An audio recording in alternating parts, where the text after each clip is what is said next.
Pemirsa, sejumlah wilayah di Sumatera diterjang banjir susulan.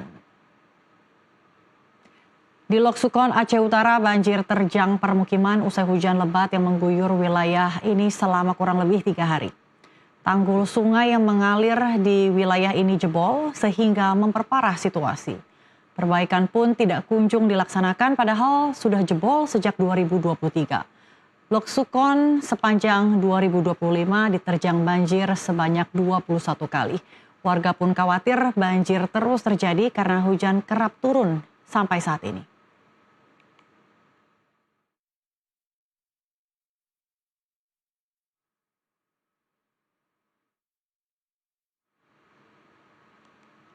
Tak hanya di Aceh Utara, Sibolga, Sumatera Utara juga kembali diterjang banjir. Daerah terdampak paling parah adalah Sibolga Julu di lingkungan Aek Parira, Kelurahan Angin Nauli.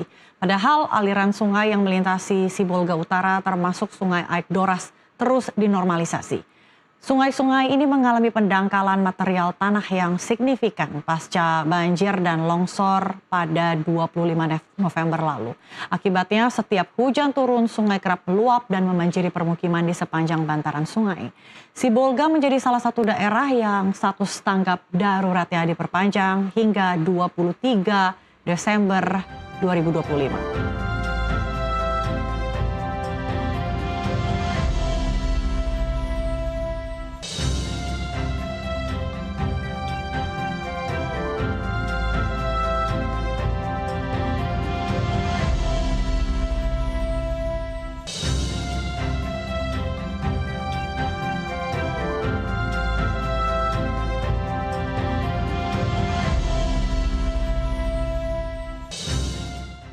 Pemirsa, kondisi terkini banjir susulan yang terjadi di Sibolga, Sumatera Utara, kita akan tanyakan langsung ke anggota Kompi 1 Batalion C, Satuan Brimob Polda Sumatera Utara, ada Ajun Inspektur 2 Simpson Pakpahan yang pada awal Desember lalu menemukan dan mengevakuasi jenazah sang ibu Tiur Malinaburu Sinaga dari material longsor.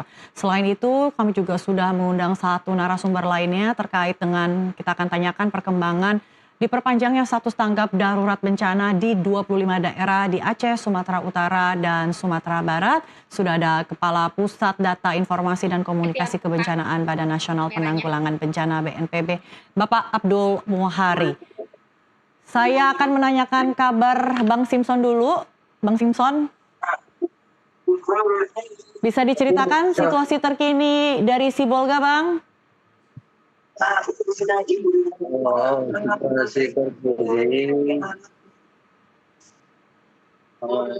Masih banjir yang meningkat. Masih banjir, Bang? Masih, Bu. Oke. Bagaimana aktivitas warga di sana saat ini? Aktivitas warga di Sibolga Tapte tidak bisa aktivitas, Bu. Dalam arti mereka bisa mengerjakan karena jalan dan situasi masih dalam suasana bencana alam. Oke. Bagaimana kondisi para pengungsi, Bang? Apakah mereka sudah mendapatkan akses logistik dan kebutuhan mereka sehari-hari ini sudah terpenuhi sebagaimana layaknya? Untuk logistik dari instansi pemerintah telah menyalurkan sembako ke posko-posko di lokasi bencana alam. Oke, jadi kebutuhan makanan, kemudian obat-obatan, ini sudah tersalurkan ya? Para pengungsi sudah mendapatkan atau sudah dipenuhi kebutuhan sehari-harinya ya, Bang? Iya, Bu. Oke, terkait dengan antisipasi adanya banjir susulan karena cuaca ataupun diperkirakan akan turun hujan dengan intensitas yang cukup tinggi, apa yang dilakukan oleh masyarakat setempat? Masyarakat setempat di posko pengungsian yang terdampak banjir jaga antisipasi untuk susulan banjir berikutnya, Bu. Oke, bagaimana dengan pemerintah daerah setempat? Apa yang telah dilakukan untuk menangani korban pengungsian, Bang Simpson? Untuk sampai saat ini, Bu, di posko-posko pemerintah setempat melaksanakan gerakan cepat untuk penanganan segala kebutuhan korban banjir, baik itu maupun obat-obatan dan peralatan kesehatan sudah dia, Bu, di lokasi sana, Bu. Oke, baik. Saya akan bertanya ke Pak Muhari kalau begitu. Pak, ini kan masih akan ada diperkirakan atau proyeksi ya banjir susulan gitu. Apa kira-kira antisipasi yang dilakukan oleh BNPB? Ya, hingga hari ini mulai dari 27 November hingga 17 Desember ini BNPB berkoordinasi bekerjasama dengan BMKG dan TNI Angkatan Udara itu terus melakukan operasi modifikasi cuaca. Memang saat ini yang perlu kita pahami adalah kita sudah mulai masuk puncak musim hujan. Sehingga operasi modifikasi cuaca yang sebelumnya kita lakukan untuk bisa menjaga optimalisasi pekerjaan dari tim Satgas Darat yang saat ini sedang bekerja untuk pemulihan akses transportasi, komunikasi, dan kelistrikan. Ini juga kita tambahkan unit pesawat OMC-nya untuk mencegah jangan sampai terjadi banjir dan longsor susulan. Memang di beberapa tempat karena kawasan ini sangat besar dan memang pada kondisinya saat ini puncak musim hujan, memang ada beberapa hari kemudian tetap ada turun hujan dengan intensitas sedang hingga tinggi. Nah, ini terus kita koordinasikan dengan BMKG apakah kita perlu menambah unit pesawat modifikasi cuaca lagi untuk daerah Sumatera Barat, Utara, dan Aceh ini, atau sortinya kita tingkatkan. Ini terus kita kaji supaya bisa mencegah bencana susulan seperti yang terjadi di Sibolga ini, Mbak Mona.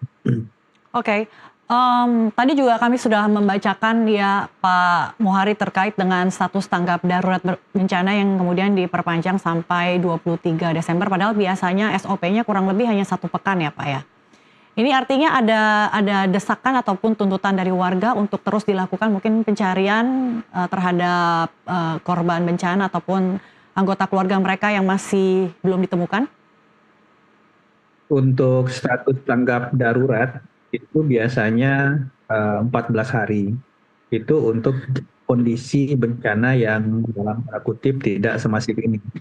Dalam kondisi bencana yang cukup masif seperti banjir longsor di 3 provinsi ini, beberapa kabupaten kota yang masih terdapat daftar nama orang hilang ini masih memperpanjang tanggap darurat ke fase 2 ini rata-rata hingga 25 Desember.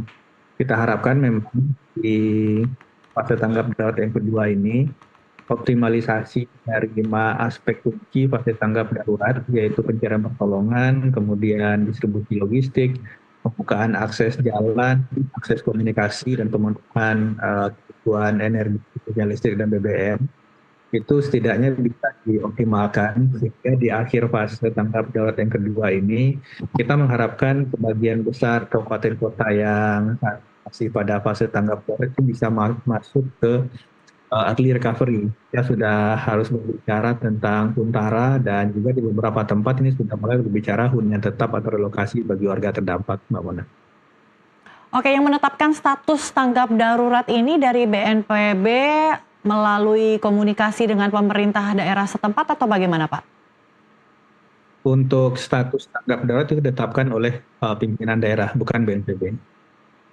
Oke, jadi pimpinan daerah menetapkan status tanggap darurat, kemudian diperpanjang.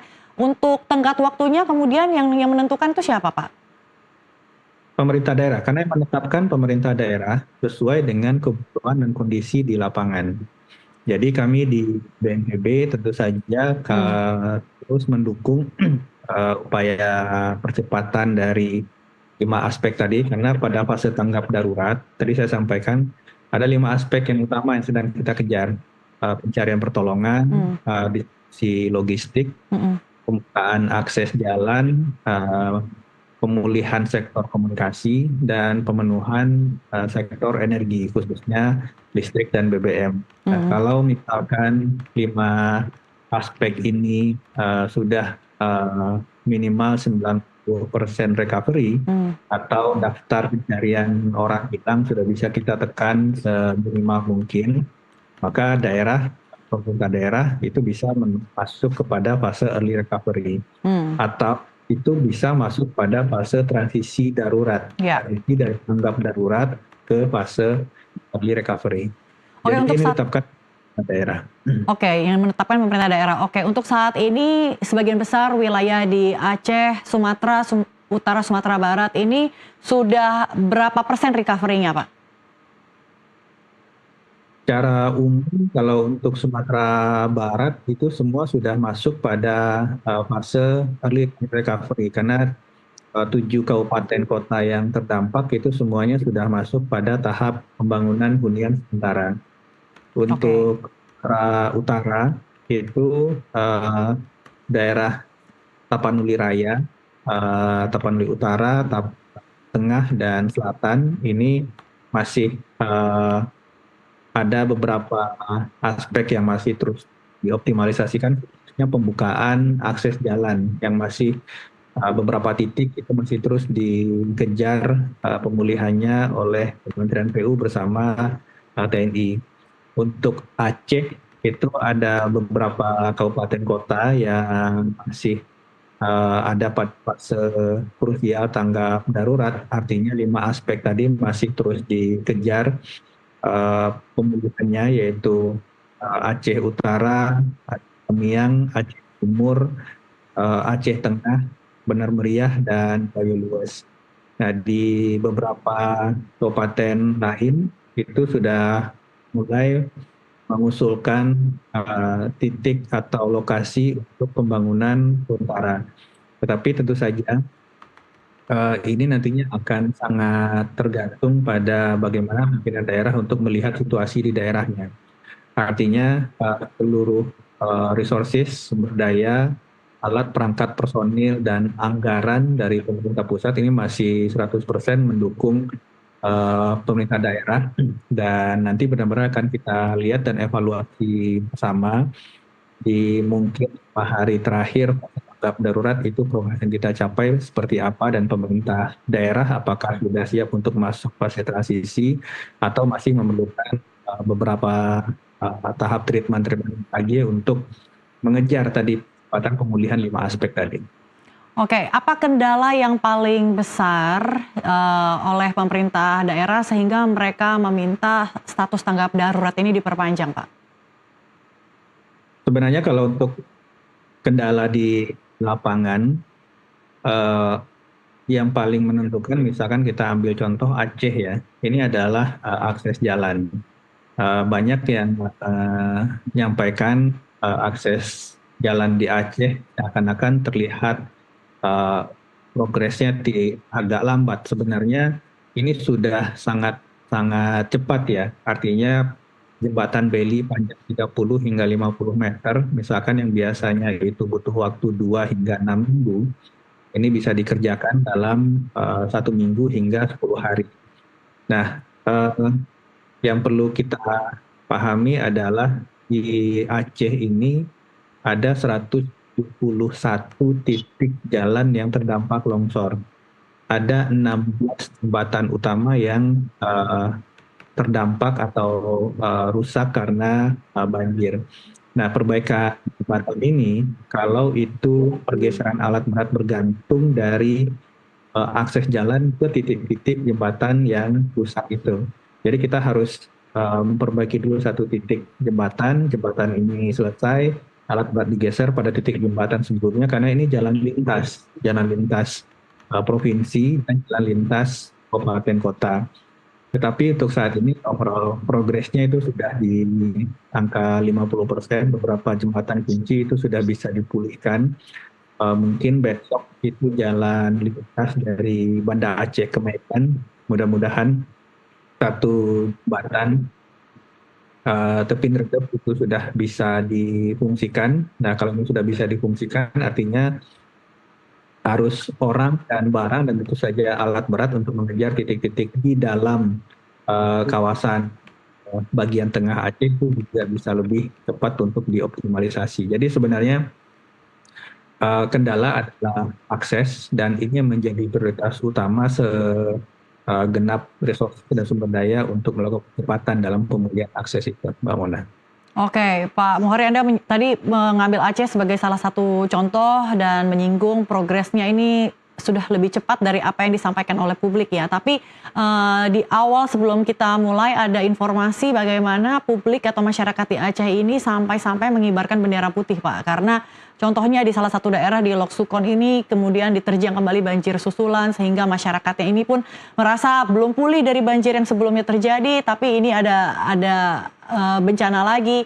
Nah, kira-kira apa yang akan dilakukan BNPB terkait hal ini?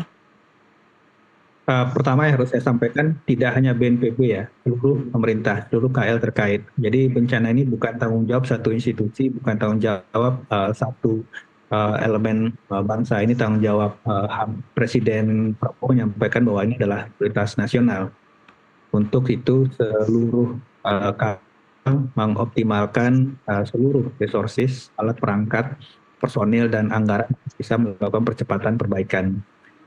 Tentu saja di lapangan ini tahapannya berjenjang. Artinya misalkan untuk dukungan logistik.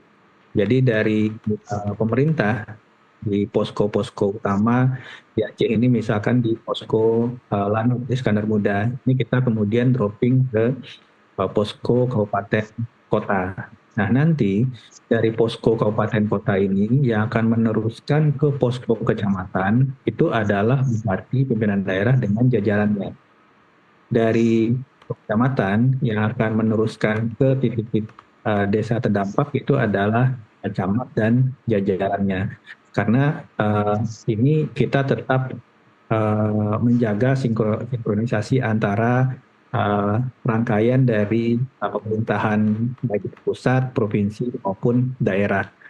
Untuk titik-titik yang memang tidak bisa dijangkau oleh pemerintah daerah, mungkin dengan akses yang masih terputus sehingga akses darat tidak bisa dijangkau, maka tim gabungan dari pemerintah pusat, kita punya 17 heli yang beroperasi, itu kita langsung mengejar ke titik kantong pengungsi yang tidak bisa dijangkau oleh pemerintah daerahnya.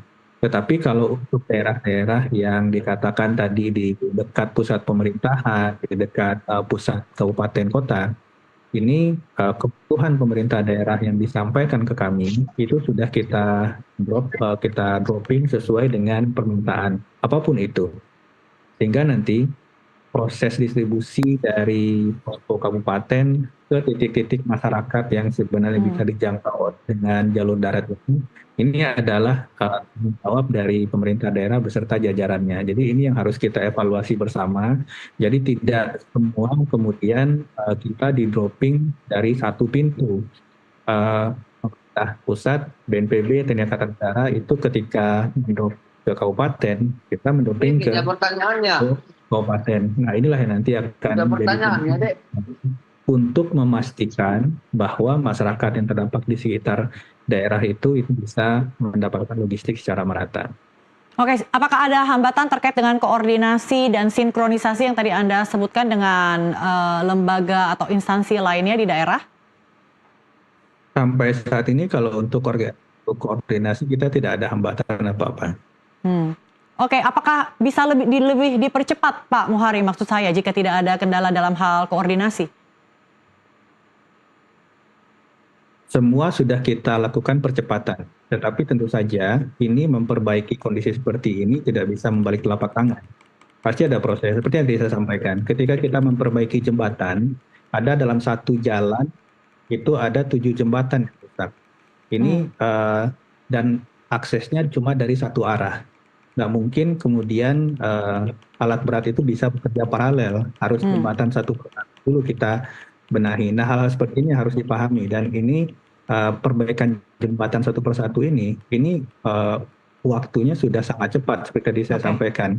Kalau misalkan jembatan konkretnya tidak bisa kita perbaiki dalam waktu dekat, jembatan belinya kita bangun yang sebenarnya itu waktu untuk pembangunan satu jembatan beli jarak 30 meter aja itu butuh 6 minggu. Saat ini 24 jam TNI dan PUPR bergerak itu satu minggu hingga 10 hari itu bisa jadi. Nah, tahapan seperti ini yang kondisi Medan ini harus kita pahami juga. Tetapi saat ini seluruh alat perangkat ini sudah ada di lapangan. Oke, apakah kondisi cuaca di lapangan saat ini seperti cuaca buruk yang terjadi dalam 3 hari belakangan ini juga menjadi tantangan tersendiri ya bagi seluruh perangkat yang bergerak di lapangan, Pak? Itu sudah kita pikirkan. Tadi di awal saya sudah sampaikan bahwa pola kerja kita itu tidak segmented, tidak terpisah-pisah. Dari atas faktor pemicunya itu kita kurangi, karena untuk cuaca sendiri saat ini sekali lagi saya sampaikan kita berada pada fase puncak musim hujan, kita di tengah Desember, dan kita dari tanggal 27 November itu tidak pernah berhenti melakukan operasi modifikasi cuaca. Sebenarnya kenapa kita sangat optimal melakukan modifikasi cuaca ini? Supaya kita benar-benar bisa memastikan pekerjaan Satgas Darat kita yang merehab jalan, jembatan, terutama yang memperbaiki jalan ya, jalan 16 di titik-titik longsor ini diganggu oleh intensitas hujan yang tinggi, karena akan sangat berbahaya jika ada alat berat bekerja di bawah, kemudian hujan intensitas tinggi di atas, kemudian ada longsor susulan, itu akan sangat berbahaya. Nah, hal ini yang kita antisipasi dengan melakukan modifikasi cuaca. Di 3 provinsi, masing-masing provinsi kita mengerahkan 2 pesawat. Dan itu sortinya hampir 18 jam sehari.